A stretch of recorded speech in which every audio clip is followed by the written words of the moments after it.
ओम शांति। आज है 13 अगस्त 2026 की प्रातः मुरली के मुख्य पॉइंट्स।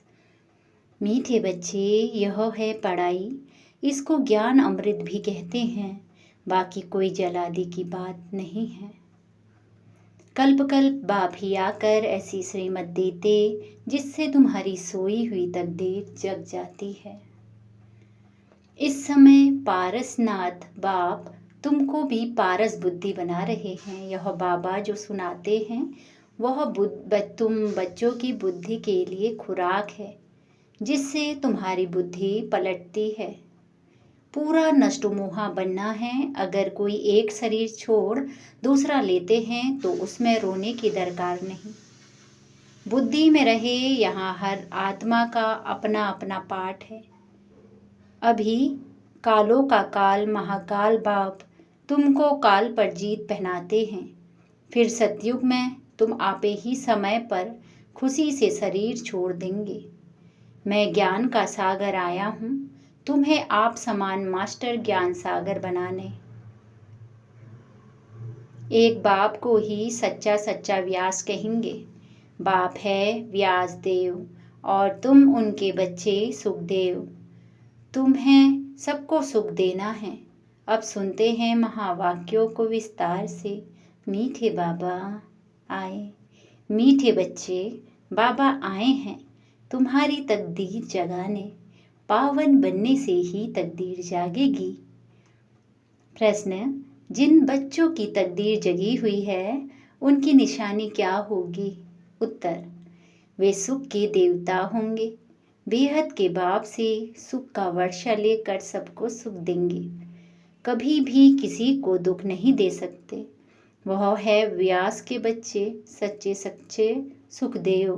दूसरा, वह 5 विकारों का संन्यास कर सच्चे सच्चे राजयोगी राजऋषि कहलाते हैं। तीसरा, उनकी अवस्था एक रस रहती है। उन्हें किसी भी बात में रोना नहीं आ सकता। उनके लिए ही कहते हैं मोहजीत। गीत, तकदीर जगा कर आई हूँ। ओम शांति। गीत की एक लाइन सुन करके भी मीठे मीठे बच्चों की रोमांच खड़े हो जाने चाहिए। है तो कॉमन गीत, परंतु इनका सार और कोई नहीं जानते। बाप ही आकर हर गीत शास्त्र आदि का अर्थ समझाते हैं। मीठे मीठे बच्चे यह भी जानते हैं कि कलयुग में सबकी तकदीर सोई हुई है। जानते हो ना, सतयुग में तकदीर जगी हुई रहती है।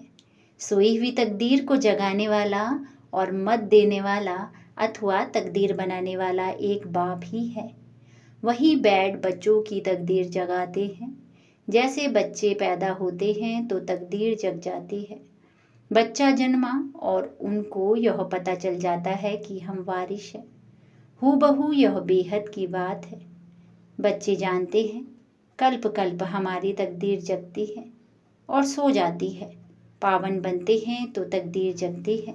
पावन गृहस्थ आश्रम कहा जाता है। आश्रम अक्षर पवित्र होता है। पवित्र गृहस्थ आश्रम, उनके अगेंस्ट फिर है अपवित्र पतित धर्म। आश्रम नहीं कहेंगे। गृहस्थ धर्म तो सबका ही है, जानवरों का भी है। बच्चे तो सब पैदा करते हैं, जानवरों को भी कहेंगे गृहस्थ धर्म में है। अब बच्चे जानते हैं हम स्वर्ग में पवित्र गृहस्थ आश्रम में थे। देवी देवता थे, उन्हों की महिमा भी गाते हैं। सर्वगुण संपन्न तुम खुद भी गाते थे। अभी समझते हो हम मनुष्य से सो देवता बन रहे हैं। देवी देवताओं का धर्म है। देवी देवताओं का धर्म है। फिर ब्रह्मा विष्णु शंकर को भी देवता कहते हैं। ब्रह्मा देवताए नमः, विष्णु देवताए नमः। शिव के लिए कहेंगे शिव परमात्माए नमः। तो फर्क हुआ ना। शिव और शंकर को एक कह नहीं सकते। पत्थर बुद्धि थे, अब पारस बुद्धि बन रहे हैं। देवताओं को पत्थर बुद्धि नहीं कहेंगे। फिर ड्रामा प्लान अनुसार रावण राज्य होने से उन्हों को भी सीढ़ी उतरनी है। पारस बुद्धि से पत्थर बुद्धि बनना है। सबसे बुद्धिवान बनाने वाला तो एक ही बाप है। तुमको पारस बुद्धि बनाते हैं। तुम यहाँ आते हो पारस बुद्धि बनने। पारसनाथ के भी मंदिर हैं, वहाँ मेला लगता है, परंतु यह किसी को पता नहीं है पारसनाथ कौन है। वास्तव में पारस बनाने वाला तो एक बाप ही है। वह बच्चों को, बुद्धिवानों को बुद्धि है, वह है बुद्धिवानों की बुद्धि, सुप्रीम बुद्धि। यह है तुम बच्चों की बुद्धि के लिए खुराक। बुद्धि कितना पलटती है, जैसे गाया जाता है सी नोएबल। सब बंदरों की तो बात नहीं, बंदर मनुष्य ही जैसे बंदर मिसल बन जाते हैं। एप्स यानी वन मनुष्य से भेंट की जाती है। इसको कहा जाता है कांटों का जंगल। कितना एक दो को दुख देते रहते हैं। अभी तुम बच्चों की बुद्धि को खुराक मिल रही है, बेहद का बाप खुराक दे रहे हैं। यह बड़ाई है, इसको ज्ञान अमृत भी कहते हैं, कोई जलादि की नहीं। आजकल सब चीज़ों को अमृत कह देते हैं, गंगा जल को भी अमृत कहते हैं।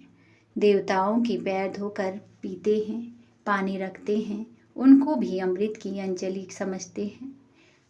अंजलि जो लेते हैं उसको ऐसे नहीं कहेंगे कि यह पतितों को पावन बनाने वाला है। गंगा जल के लिए कहते हैं पतित पावनी, कहते भी हैं मनुष्य मरे तो गंगा जल मुख में हो। दिखाते हैं अर्जुन ने बाण मारा फिर अमृत जल पिलाया। तुम बच्चों ने कोई बाण आदि तो नहीं चलाए हैं? चलाए हैं नहीं ना? तो एक गांव है जहाँ बाणों से लड़ाई करते हैं। वहाँ के राजा को ईश्वर का अवतार कहते हैं। बाप कहते हैं यह सब भक्ति मार्ग के गुरु हैं। क्या हैं? भक्ति मार्ग के गुरु हैं। सच्चा सच्चा सद्गुरु तो एक ही है। सर्व का सद्गति दाता एक है, जो सबको साथ ले जाते हैं। बाप के सिवाय वापस कोई ले जा नहीं सकता। ब्रह्मा में लीन हो जाने की भी बात नहीं। यह नाटक बना हुआ है, जो चक्र अनादि फिरता रहता है। वर्ल्ड की हिस्ट्री ज्योग्राफी कैसे रिपीट होती है, यह अभी तुम जानते हो। किसने बताया है? बाबा ने। किसके द्वारा? ब्रह्मा बाप के द्वारा, दादा के द्वारा। मनुष्य आत्मा अर्थात आत्माएं अपने बाप रचता को भी नहीं जानती है, जिसको याद भी करते हैं ओ गॉड फादर। हद के बाप को कभी गॉड फादर नहीं कहेंगे। गॉड फादर अक्षर बहुत अदब यानी इज्जत से कहते हैं। उनके लिए ही कहते हैं वह पतित पावन दुख हरता सुख करता है। एक तरफ कहते हैं वह दुख हरता सुख करता है, और फिर कोई दुख दे होता है, वह बच्चा आदि मर जाता है तो कह देते ईश्वर ही सुख दुख देता है। ईश्वर ने हमारा बच्चा ले लिया, यह क्या किया? फिर ईश्वर को गालियाँ देते हैं। कहते भी हैं ईश्वर ने बच्चा दिया है, फिर अगर उसने वापस ले लिया तो तुम क्यों रोते हो? ईश्वर के पास गया है ना। सतयुग में कभी कोई रोते नहीं हैं। बाप समझाते हैं रोने की तो दरकार ही नहीं। आत्मा को अपना हिसाब किताब अनुसार जाकर पाठ बजाना है। ज्ञान ना होने के कारण मनुष्य कितना रोते हैं, जैसे पागल हो जाते हैं। यहाँ तो बाप समझाते हैं अम्मा मरे तो भी हलवा खाना, बाप मरे तो भी हलवा खाना, नष्टो मोहा होना है। हमारा तो एक ही बेहद का बाप है, दूसरा ना कोई। ऐसी अवस्था बच्चों की होनी चाहिए। मोहजीत राजा की कथा भी सुनी है ना। सतयुग में कभी दुख की बात नहीं होती, ना कभी अकाल मृत्यु होती है। बच्चे जानते हैं हम काल पर जीत पाते हैं। बाप को महाकाल भी कहते हैं, कालों का काल। तुमको काल पर जीत पानी है, अर्थात काल कब खाता नहीं। काल ना आत्मा को न शरीर को खा सकता। आत्मा एक शरीर छोड़ दूसरा लेती है, उसको कहते हैं काल खा गया। बाकी काल कोई चीज़ नहीं है। मनुष्य महिमा गाते रहते हैं, समझते कुछ नहीं। अच्युतम केशवम गाते हैं ना। बाप समझाते हैं यह 5 विकार तुम्हारी बुद्धि को कितना खराब कर देते हैं।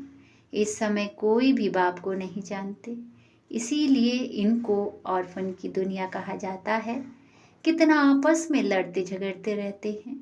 यह सारी दुनिया बाबा का घर है ना। बाप सारी दुनिया के बच्चों को पतित से पावन बनाने आते हैं। आधा कल्प बरोबर पावन दुनिया थी ना। गाते भी हैं राम राजा राम प्रजा, वहाँ फिर अधर्म की बात कैसे हो सकती है? कहते भी हैं वहाँ शेर बकरे इकट्ठा जल पीते हैं। फिर वहाँ रावण आदि कहाँ से आए? समझते नहीं। बाहर वाले तो ऐसी बातें सुनकर हंसते हैं ना। तो बाप आकर ज्ञान देते हैं, यह पतित दुनिया है ना। अब प्रेरणा से पतितों को पावन बनाएंगे क्या?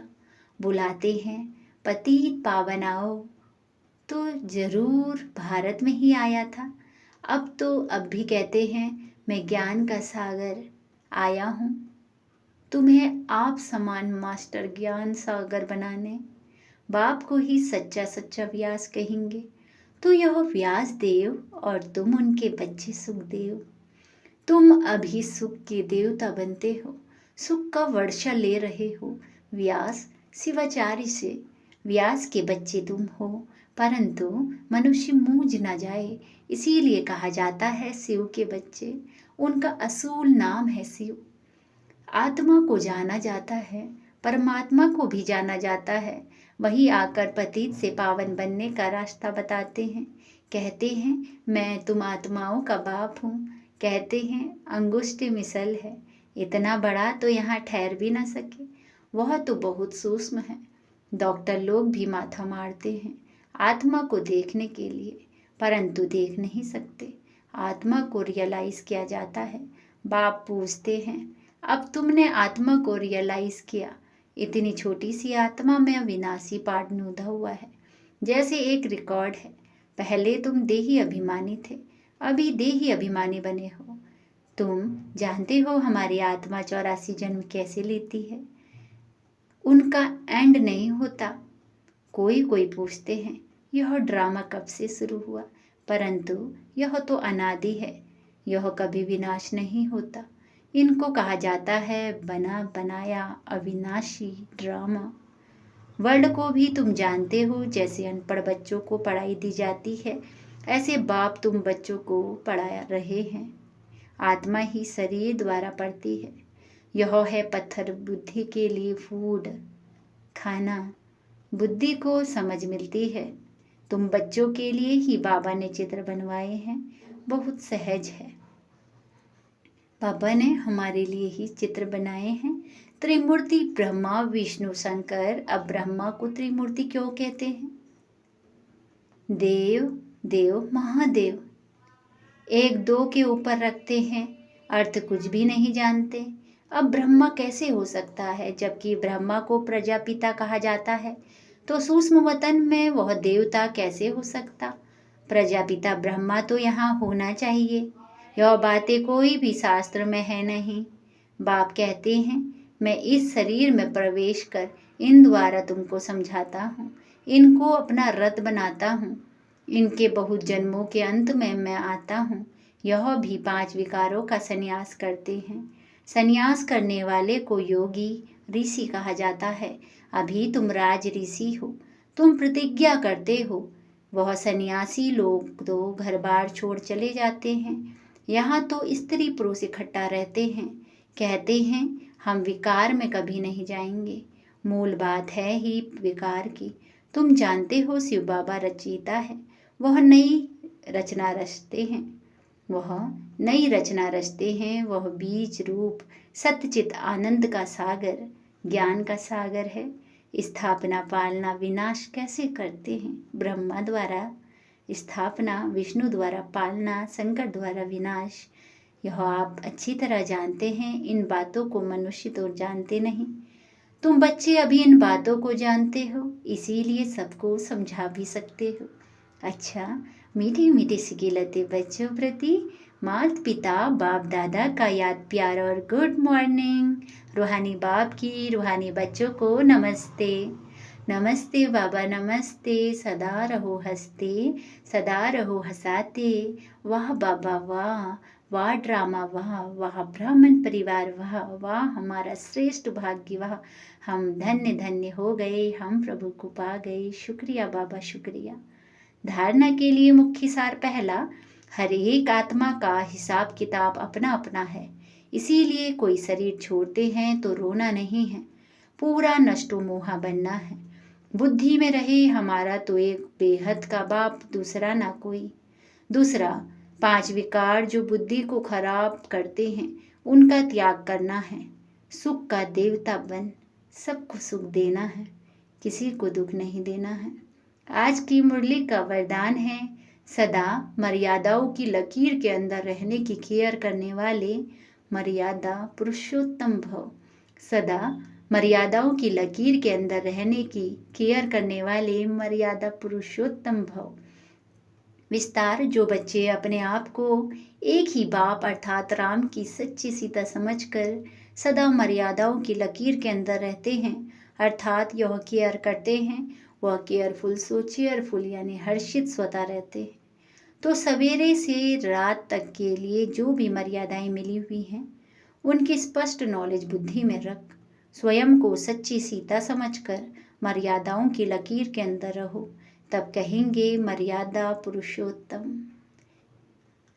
आज की मुरली का स्लोगन है, सेवा की अति में नहीं जाओ, सेवा और स्वपुरुषार्थ का बैलेंस रखो। सेवा की अति में नहीं जाओ, सेवा और स्वपुरुषार्थ का बैलेंस रखो। मातेश्वरी जी के अनमोल महावाक्य, अखंड ज्योति तत्व साइलेंस लॉज और साकारी दुनिया प्लेग्राउंड। अखंड ज्योति तत्व साइलेंस लॉज और साकारी दुनिया प्लेग्राउंड। आत्माओं का निवास स्थान है अखंड ज्योति महतत्व, जहाँ इस शरीर के पार्ट से मुक्त हैं, अर्थात दुख सुख से न्यारी अवस्था में हैं, जिसको साइलेंस लॉज भी कहते हैं। और आत्माओं का शरीर सहित पार्ट बजाने का स्थान क्या है? प्लेग्राउंड। यह साकार दुनिया है। तो मुख्य 2 दुनिया हैं, एक निराकारी दुनिया, दूसरी है साकारी दुनिया। दुनिया वाले तो सिर्फ कहने मात्र कहते हैं कि परमात्मा रचता पालन करता है, संहार करता है, खिलाता है, मारता है, जलवाता भी वही है, तो दुख सुख देने वाला भी वही है। जब कोई को दुख आता है तो कहते हैं, प्रभु तेरा भाना मीठा लागे। अब यह है अयथार्थ ज्ञान, क्योंकि यह कोई परमात्मा का काम नहीं है। परमात्मा दुख हरता है, दुख करता नहीं है। जन्म लेना, जन्म छोड़ना, सुख और दुख भोगना हर एक मनुष्य आत्मा के संस्कार हैं। शारीरिक जन्म देने वाला माता पिता है, वह भी कर्म बंधन अनुसार बाप बेटे के संबंध में आता है। इसी रीति आत्माओं का पिता फिर परमात्मा बाप है। वो कैसे बेहद की रचता की स्थापना पालना करता है, कैसे वो अपने 3 रूप ब्रह्मा विष्णु शंकर का रचयिता है। फिर इन आकारी रूपों द्वारा देवी सृष्टि की स्थापना, आसुरी दुनिया का विनाश और फिर देवी दुनिया की पालना करवाता है। परमात्मा के यह 3 काम बेहद के हैं। बाकी यह दुख सुख जन्म मरण कर्मों के अनुसार होता है। परमात्मा तो है ही सुखदाता, वो कोई अपने बच्चों को दुख नहीं देता है। अच्छा, मातेश्वरी जी की तरफ से ओम शांति। ये अव्यक्ति सारे अपवित्रता के बीज को भी समाप्त कर संपूर्ण स्वच्छ यानी पवित्र बनो। विस्तार, संपूर्ण पवित्रता अर्थात मनसा में भी किसी एक विकार का अंश भी ना हो। ज्ञान गुण और सर्व शक्तियों का प्राप्ति में सदा संपन्न, सर्व प्राप्तियों के लाइट का क्राउन स्पष्ट दिखाई दे। स्वयं को सदा लाइट आत्मिक रूप में अनुभव करें। कर्म में भी अपने को लाइट यानी हल्का महसूस करें। अच्छा, ओम शांति।